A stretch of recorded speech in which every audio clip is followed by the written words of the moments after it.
RTC బస్సుల్లో మహిళల ఉచిత ప్రయాణానికి త్వరలోనే స్మార్ట్ కార్డులు ఉచితంగా జారీ చేస్తామని రవాణా శాఖ మంత్రి మండిపల్లి రాంప్రసాద్ రెడ్డి చెప్పారు. క్యూఆర్ కోడ్ కలిగిన స్మార్ట్ కార్డులతో మహిళలు ఎక్కడి నుంచి ఎక్కడికైనా నిర్దేశిత బస్సుల్లో ప్రయాణం చేయవచ్చని తెలిపారు. మొబైల్ ఫోన్లో ఆధార్ కార్డు చూపించైనా మహిళలు బస్సులో ఉచితంగా ప్రయాణించవచ్చుంటున్న రాంప్రసాద్ రెడ్డితో ఈటీవీ ముఖాముఖి.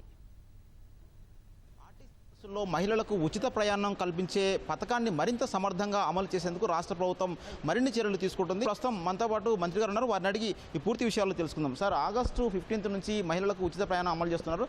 సో మహిళల స్పందన ఎలా ఉంది? ఒక సినిమా సూపర్ హిట్ అయితే ఏ విధంగా ప్రజల్లో ఆనందం ఉంటుందో దాన్ని మించి సగటున 5 రోజులకు 65 లక్షల మంది, రోజుకు 18 లక్షల మంది ఉపయోగించుకోవడం జరిగింది. ఈ శాతం పెరిగినా కూడా ఏపీఎస్ఆర్టీసీ ఎలా హ్యాండిల్ చేసుకోగలుగుతుందనే విషయాల్లో కూడా మా అధికారులు మాకు చెప్పడం జరిగింది.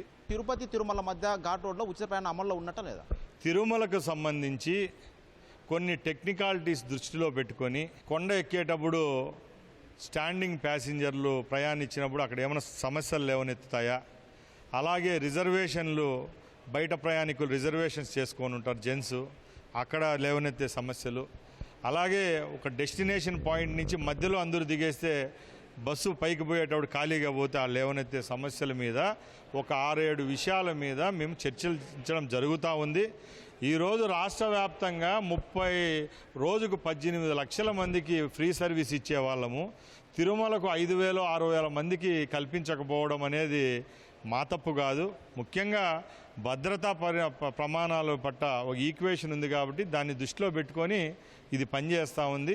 రాబోయే కాలంలో దీనికి ఏదైనా సొల్యూషన్ వచ్చినప్పుడు తప్పక ఆ రూట్ కూడా ఇచ్చేదానికి ఆస్కారం ఉంటుంది. బస్సుల్లో రష్ పెరుగుతుంది. ఇంకా చాలా బస్సులు ప్రవేశపెట్టాలని కూడా కొంతమంది గ్రామాల ప్రాంతాలు గాను ప్రజలు కూడా కోరుతున్నారు. సో కొత్త బస్సుల కొనుగోలుకు రాష్ట్ర ప్రభుత్వం ఎలాంటి చర్యలు తీసుకుంటుంది? బస్సు కొనుగోలు అంటే రాత్రే జరిగేటి కాదు. ముఖ్యంగా గత 5 సంవత్సరాలు పూర్తిగా ఏపీఎస్ఆర్టీసీ నిర్వీర్యమైపోయింది. ఆ రోజు ఆ ముఖ్యమంత్రి, ఆ ప్రభుత్వం ఏపీఎస్ఆర్టీసీ స్థలాల మీద ఉన్న ప్రేమ మక్కువ ఆర్టీసీ కార్మికుల మీద కానీ ఆర్టీసీ సంస్థ మడుగుడ మీద కానీ లేదు. ఈరోజు మా ప్రభుత్వం చేపట్టిన తర్వాత రోజుకు సగటున 3 బస్సులు లెక్కన 1450 బస్సులను ఆర్టీసీలోకి తీసుకొని రావడం, ఇప్పుడు కూడా కేంద్రం యొక్క సహకారంతో 750 బస్సులు ఎలక్ట్రికల్ బస్సులకు ఆర్డర్ పెట్టడం జరిగింది. కాలం చెల్లిన బస్సుల స్థానంలో కొత్త బస్సులు కొనుగోలు చేయడం ఏపీఎస్ఆర్టీసీకి ఒక ఆనవాయితీ.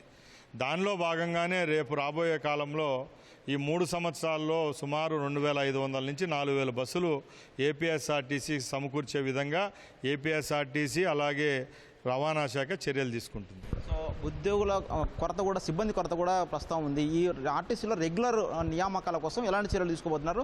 అలాగే కారు నియామకాలు, అలాగే అన్ఫిట్ అయిన వారి కుటుంబాలకు ఉద్యోగుల నియామకం కోసం ఎలాంటి చర్యలు తీసుకుంటారు? 2020లో ప్రభుత్వంలో విలీనం తర్వాత కారుణ్య నియామకాల విషయంలో కొన్ని తప్పులు దొర్లిండొచ్చు, కానీ ఏ విధమైన సమస్య లేవనెత్తకుండా కారుణ్య నియామకాలు రొటీన్ ప్రాసెస్లో జరుగుతాయి.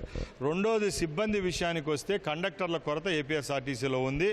అది కూడా రేపు బస్సులు ఐర్ బస్సులు అయితే ఒక విధంగా ఉంటుంది, మేము ప్రొక్యూర్ చేసుకునే బస్సులు ఒక విధంగా ఉంటుంది, జీసీసీ మోడల్లో పోయే బస్సులు ఒక విధంగా ఉంటుంది. కాబట్టి తప్పకుండా ఏపీఎస్ఆర్టీసీకి సంబంధించిన 100% ఫ్లీట్ ఏదైతే అవసరం ఉంటుందో స్టాఫ్ విషయంలో ముఖ్యమంత్రి గారితో చర్చించి అతి త్వరలోనే చర్యలు తీసుకుంటాం. మహిళలకు ఉచిత ప్రయాణం కోసం స్మార్ట్ కార్డులు ఇవ్వాలని నిర్ణయం తీసుకున్నారు. ఈ స్మార్ట్ కార్డుల జారీ యొక్క ఉద్దేశం అంటే అవి ఎలా పనిచేస్తాయి, ఎవరికి ఈ కార్డులు ఇవ్వబోతున్నారు? ముఖ్యంగా మీ అందరికీ తెలుసు, భారతదేశానికే స్మార్ట్ టెక్నాలజీని నేర్పిన ముఖ్యమంత్రి ఎవరున్నా అంటే చంద్రబాబు నాయుడు గారు. అలాంటి వ్యక్తి రాష్ట్రంలో ముఖ్యమంత్రిగా ఉన్నప్పుడు ఇది పెద్ద వండర్ ఏం కాదు స్మార్ట్ కార్డులు ఇష్యూ చేయడం. ఈరోజు ఫ్రీ సర్వీస్ అనేది ఇచ్చేసాము. స్మార్ట్ కార్డు అనేది ఒక అథెంటికేషను. రేపు ప్రజలకు ఒక భరోసా విధంగా ఏ విధంగా ఆధార్ కార్డు ఇస్తున్నామో ఈ కార్డును ఉపయోగించుకుంటే ఒక శ్రీశక్తి అనే పథకానికి కూడా ఒక వన్నె తెచ్చే విధంగా అది ఒక లిమిటెడ్ ఖర్చుతో చేకూరే పని. కాబట్టి రాబోయే కాలంలో స్మార్ట్ కార్డులు కూడా ఇష్యూ చేస్తాం ఈ రాష్ట్రంలో ఉండే వాళ్ళకు. మహిళలందరికీ అండి, పుట్టిన బిడ్డ నుంచి 100 సంవత్సరాలు ముసలాయమ వరకు కూడా ట్రాన్స్జెండర్స్ అందరికీ కలిపి స్మార్ట్ కార్డులు ఇష్యూ చేస్తాం. బస్సుల్లో ఆధార్ కార్డు ఒరిజినల్ లేకపోతే మొబైల్ ద్వారా చూపించినది కూడా చెల్లుబాటు అవుతుందని సీఎం గారు చెప్పారు. సో కొన్ని బస్సుల్లో సిబ్బంది అవగాహన లేక టికెట్లు జారీ చేయట్లేదనే ఒక విమర్శ వస్తుంది. సో ఈ విషయంలో మీరు ఎలాంటి క్లారిటీ ఇస్తారు సిబ్బందికి? ముఖ్యంగా మీ మాధ్యమం ద్వారా ఈటీవీ ప్రేక్షకులకు అలాగే రాష్ట్రంలో ఉన్న వాళ్ళకు ఒకటే చెప్తున్నాం, ఎంతో చిత్తశుద్ధితో ఈ కార్యక్రమాన్ని రాష్ట్ర ప్రజలకు అందిస్తున్నాం. ఏ విధమైన అపోహలు నమ్మద్దండి. ఈరోజు రాష్ట్రంలో ఉన్న ప్రయాణికులందరికీ, మహిళలందరికీ ఈ సౌకర్యాన్ని ఉపయోగించుకునే విషయంలో ఈ ప్రభుత్వం చర్యలు తీసుకునింది. ఈరోజు ఏదైతే కార్డులు చెప్పామో, ఆధార్ కార్డు అనుకోండి, పాన్ కార్డు అనుకోండి, రేషన్ కార్డు అనుకోండి, ఇవి మొబైల్లో లోడ్ అయింటే చాలు, జిరాక్స్ ఇన్నా కూడా అలౌ చేస్తారని మీ అందరి ముందర తెలియజేసుకుంటున్నాం. రానున్న రోజుల్లో మహిళలకు ఉచిత బస్సు ప్రయాణం పథకాన్ని మరింత సమర్థవంతంగా నిర్వహించేందుకు రాష్ట్ర ప్రభుత్వం తరపున అన్ని రకాల చర్యలు తీసుకుంటున్నట్టుగా రవాణా శాఖ మంత్రి మండిపల్లి రాంప్రసాద్ రెడ్డి గారు చెప్తున్నారు. కెమెరామెన్ సోమేష్తో కలిసి వెంకటరమణ, ఈటీవీ న్యూస్, విజయవాడ.